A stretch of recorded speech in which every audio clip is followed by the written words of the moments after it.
Hi అండి, అందరికీ నమస్కారం. ముందుగా అందరికీ దీపావళి శుభాకాంక్షలు. ఈ వీడియోలో నేను బొమ్మరిలో దీపావళికి ఎలా పెట్టుకోవాలనేది చూపిస్తున్నానండి.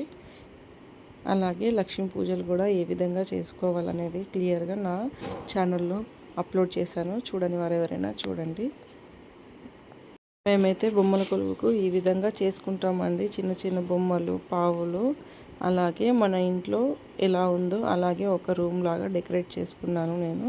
కిచెన్, హాల్, బెడ్రూమ్ అన్ని విధాలుగా సెట్ అయ్యేలాగా నేను కొన్ని సెట్ చేసుకుని తర్వాత అమ్మవారిని కూర్చోపెట్టుకున్నాను.